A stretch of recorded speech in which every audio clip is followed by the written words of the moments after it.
you've been dreaming about this moment since you were a kid. You've been wanting this moment since you were a kid. That's always been talked about. It's playing in the big games and the playoffs. And, I think that, it's okay to want it so bad. But I think from the first to the 15th guy, man, we got to enjoy this process. Because if you ask anybody, coming into the season, if you want one game to go to the NBA Finals, they'll sign up for that. So, we got to be excited for this opportunity and know that, it doesn't come around often and take advantage of it.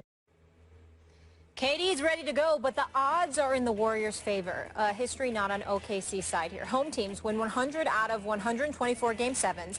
1 seeds are 28-3 at home, and higher seeds win 83% of the time in home Game 7s, and 65 win teams are 7-1. Thunder fans, don't change the channel on me.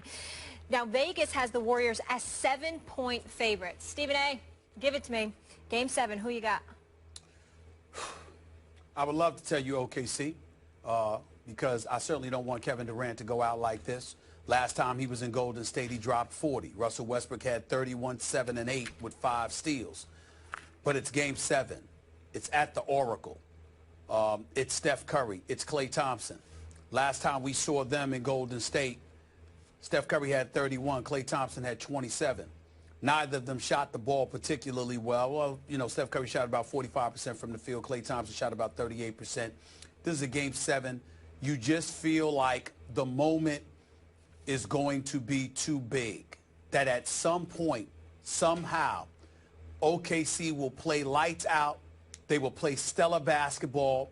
They will push the envelope. They will be breathing down Golden State's neck. And then somewhere late in the game, some kind of stupid mistake is going to take place. And something reminiscent of a team when they lost 15 fourth-quarter leads during the regular season is going to happen. And somehow, some way, Golden State is going to escape with a narrow victory, probably around a score of 105, 101, something like that. And they're going to win Game 7 and go to the finals for a rematch with LeBron James and the Cleveland Cavaliers, a fully loaded Cleveland Cavaliers this time around. And we'll debate what kind of impact that's going to have on the career of Kevin Durant later on in the show, Skip.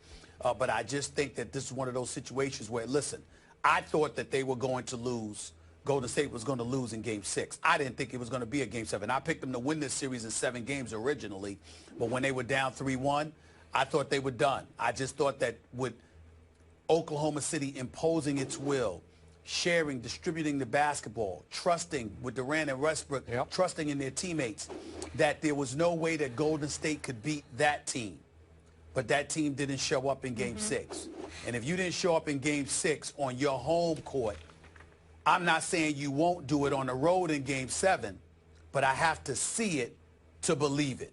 I believe in the talent and the greatness of Oklahoma City, particularly the 2 superstars who are, as far as I'm concerned, a treasure to watch, regardless of their mistakes. But in the end, I look at Steph Curry and Klay Thompson, that poise that they have under pressure. The tighter the moment gets, the more cool, calm, collected, and poised they appear. You don't teach that. I don't even think it's something you develop. You either have it or you don't. Steph Curry and Klay Thompson have it. Kevin Durant and Russell Westbrook haven't shown me that they do. If I have to bet my money, I'm picking the poise and marksmanship under pressure over surreal talent. That gives Golden State the edge. I'm picking them to win Game 7. Wow. And for them to go back to the finals. I can't even begin to disagree with any point you just made.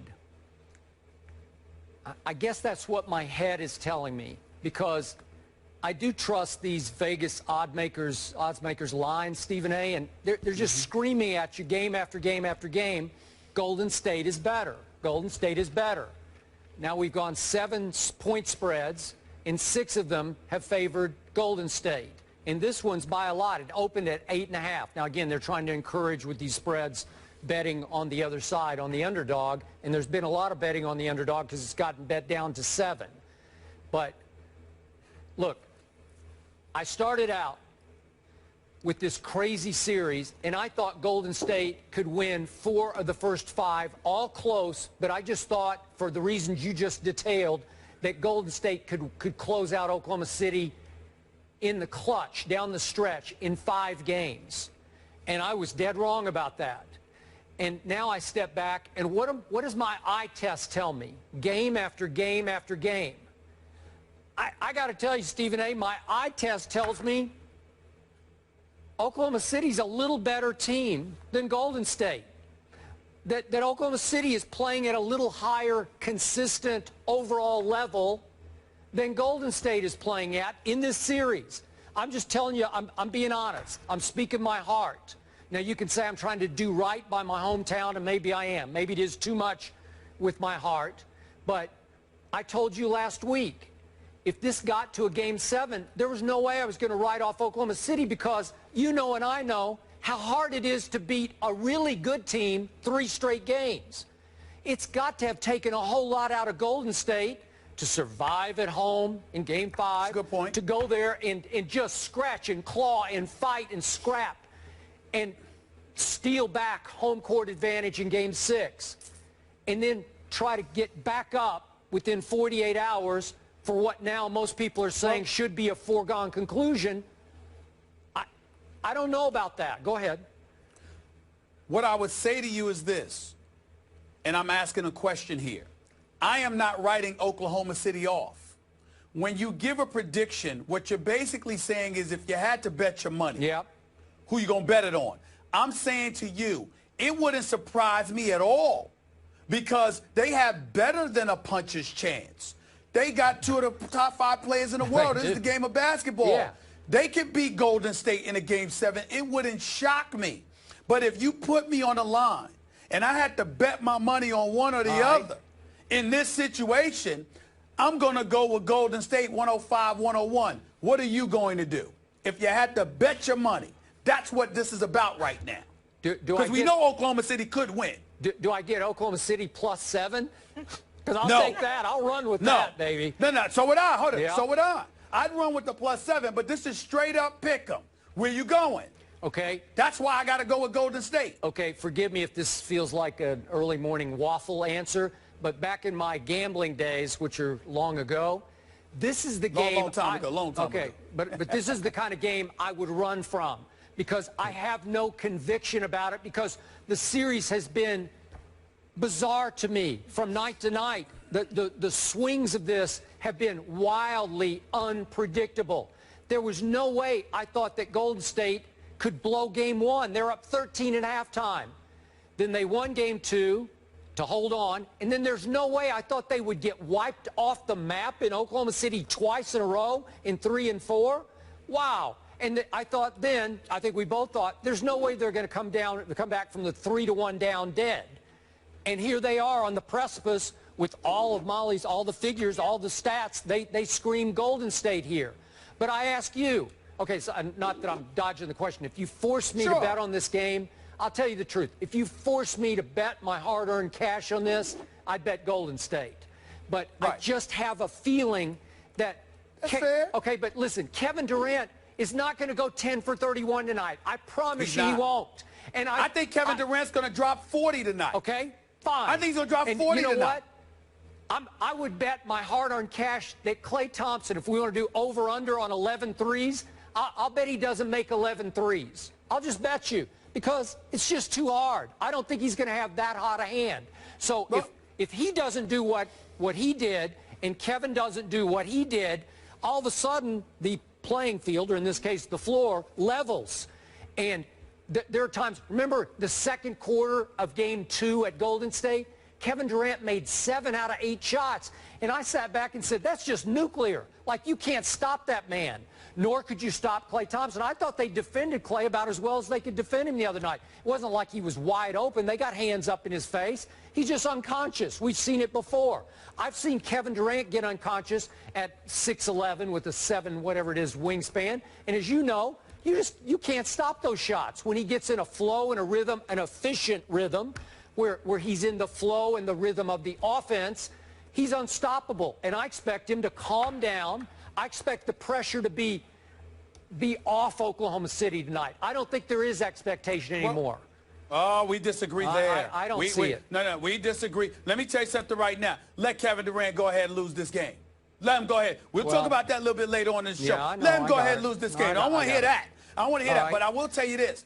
I believe that Russell Westbrook and Kevin Durant are going to combine for more than 70, for about 65 to 70 tonight. I really do. My problem, that's right. I think Kevin Durant's going to drop 40. All right. All right. I think Russell Westbrook's going to probably have another triple-double. Okay, but here's the question. But here's the problem, Skip. Here's the problem. When the game gets tight, what you going to do?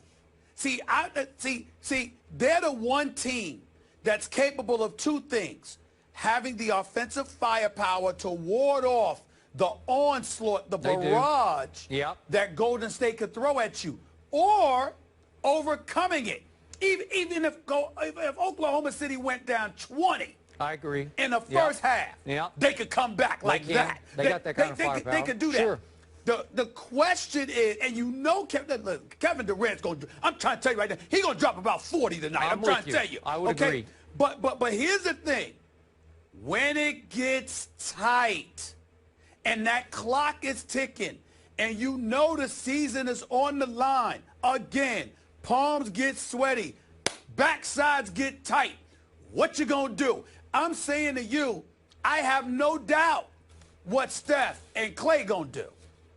My problem is I don't know what Russell and Kevin Durant are going to do. Okay. That's my issue. Okay. I don't know. I've seen them both. Now, again, these are games of not this kind of magnitude, but they both have the capability of making clutch shots. I've seen it before. Both of them, Westbrook and Durant. I'm not talking about shots. I'm not talking about shots, Skip. I'm talking about key turnover. I'm talking about making the right pass. I'm talking about a Kevin Durant not fouling out. I'm talking about all of that stuff. Whatever it is, are you gonna be there to be the man when the moment demands it? Okay. That's what I'm wondering about. Right. So there's one thing you can't coach or teach, and that's hustle, scrap, energy. I believe Oklahoma City, because Oklahoma City has played harder consistently than Golden State this whole series. That will travel. I expect Oklahoma City to come out, not literally, but throwing figurative punches tonight inside, because they've had the inside muscle length advantage from the start. They have made Draymond Green play much smaller than he even is, and we know he's undersized already, but he's having a hard time against all that length inside. I thought he had a hard time in Game 6. Hey, listen, I believe that Draymond Green's problem in this series was exposed when he tried to be more than what he is. He tried to be a scorer before Game 5, those first 4 games. He forgot who he was. Over the last 2 games, since they've been down 3-1, I believe that Draymond Green has gone back to what brought him here. He defends. He rebounds. He's actively involved in everything, and he's that inspirational, motivational leader that we needed him to be. I think that Andre Iguodala showing up in Game 6 found himself again and reminded everybody that when called upon, he can be an elite defender. So what I'm talking about is a team in Golden State rife with champions that know how to play their position when it's time. Can Russell Westbrook and Kevin Durant, they can do anything. They're superstars. But when it's time, where are you going to be? To me, I care about the last 5 minutes. Where are you going to be at? That's what I'm looking for. That's what I'm looking for. Where we disagree is how much pressure is still on Oklahoma City. I think it's off. You think it's on. No, I think it's off Oklahoma City, but it's not off Kevin Durant. Okay. That's a different subject. All right. I'm just going with... I'll explain. Okay. I'll explain later. I got it. I'm going with, since this has been wildly unpredictable, I'm going to go wildly unpredictable here. I'm going to go with a bookend game. I'm going to go with the Game 1 score. When they stole Game 1, I'll finish it off with the Game 7 with the same score. 108-102 OKC. Okay. All right, we got a split decision, folks. So we want to look ahead to what this Game 7 means, and especially to Kevin Durant. How does it impact his future? If Durant loses tonight, Does he return to OKC? That is the question. Go to our Twitter page, vote yes or no. We will share those results later in the show. The guys will weigh in as well. But to the East we go right now. LeBron is heading to his 6th straight NBA Finals, but it's how he celebrated the win that is Skip Bayless ready to unleash. You know you don't want to miss that. Stay tuned.